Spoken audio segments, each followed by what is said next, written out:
দর্শক, আপনারা সরাসরি ধানমন্ডি 32 নম্বর থেকে দেখছেন বাংলানিউজ24.com এর মাধ্যমে আপনাদেরকে আমরা দেখানোর চেষ্টা করছি যে ধানমন্ডি 32 নম্বরে যে নতুন ভবনের নিচে যে গুজব উঠেছে আয়নাঘর বা এখানে বেসমেন্টে কি আছে আসলে তার জন্য কিন্তু সকাল থেকে ফায়ারের 3টা ইউনিট কাজ করছে। অলরেডি কিন্তু তারা পানি এইখান থেকে সেচ প্রক্রিয়ার অনেক দূর এগিয়ে গেছে। এখনও কিন্তু তাদের এই সেচ প্রক্রিয়া চলছে, তবে এখনও পর্যন্ত তারা ফায়ার সার্ভিসের পক্ষ থেকে বা কোনো কিছুই এখানে পাওয়া যায়নি বা কোনো রকমের কোনো ধরনের কোনো কিছু তারা জানাতে পারছেন না।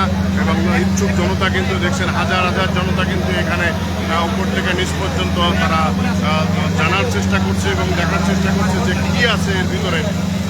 এই বিগত 2-3 দিন যাবৎ কিন্তু এখানে শুধু একটা এই পানির ভিতরে কী আছে বেসমেন্টের 3য় তলায় ও 4র্থ তলায় এই নিয়ে একটা জল্পনা কল্পনা চলছিল সর্বস্তরের মানুষের ভিতরে।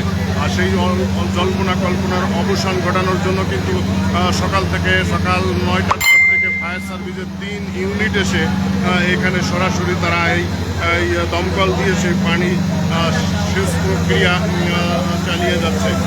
আশা করা যাচ্ছে যে অল্প কিছুক্ষণের ভিতরে কিন্তু আমরা এই মুহূর্তে দাঁড়িয়ে আছি বেসমেন্ট 2-তে 3-তে অলরেডি কিন্তু তারা বেসমেন্ট পানি শেষ করে ফেলেছে এবং এরপরে যে ছোটো যে পরিসরে যে জায়গাটা দেখা যাচ্ছে লিফটের জায়গার মতো, আসলে কি এখানে লিফটের জায়গা নাকি এখানে অন্য কোনো কিছু, সেখানে পানি সব কিছু কিন্তু এক জায়গায় চলে আসছে সবখান থেকে। হয়তো অল্প কিছুক্ষণের ভিতরে এই পানির শেষ প্রক্রিয়া শেষ হবে। যে একটা নতুন ভবন তৈরি হচ্ছিল কনস্ট্রাকশন ভবন, এটার দোতলা পর্যন্ত রেডি হয়েছে। এই ভবনের নিচে কিন্তু একটা কয়েকদিন যাবৎ শোনা যাচ্ছিল যে এখানের ভিতরে এই বেসমেন্টের নিচে কি আছে আসলে সেইটার অবসান হয়তো কিছুক্ষণ পরেই ফায়ার সার্ভিস আমাদেরকে নিশ্চিত করবেন। এর বাইরে কিন্তু আশেপাশে কিন্তু ইচ্ছুক জনতা কিন্তু হাজার হাজার জনতা আসছে এবং দেখছে যে এই বাড়ির ভিতরে কি আছে। ফায়ার সার্ভিসও কিন্তু কিছু বলতে পারছে না।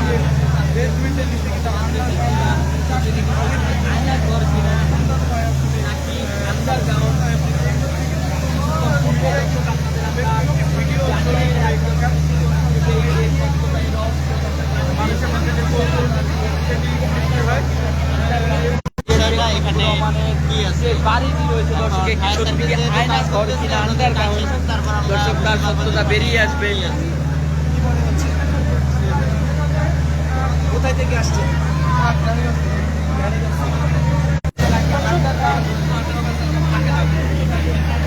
সবাই একটা সন্দেহ আছে যে অবশ্যই এই আন্দোলনের ভিতরে আন্দোলনে মানুষ অবশ্যই এভাবে করছে, এটার ভিতরে হয়তো কিছু একটা পাওয়ার সম্ভাবনা থাকে। এটা আর কি সবার দেখার বিষয় যে 7 দিন যাবৎ যে এই পানির নিচে কি আছে এই বেসমেন্টের ভিতরে সেটার অবসান করার জন্য কিন্তু অলরেডি ফায়ার সার্ভিস সকাল থেকে 3 ইউনিট কাজ চলছে। তারা কিন্তু পানি বেসমেন্টে যেমন সর্বোচ্চ জায়গায় ছিল, এখন সেই পানি কিন্তু অলরেডি একটা জায়গায় চলে আসে, আপনারা দেখতে পাচ্ছেন।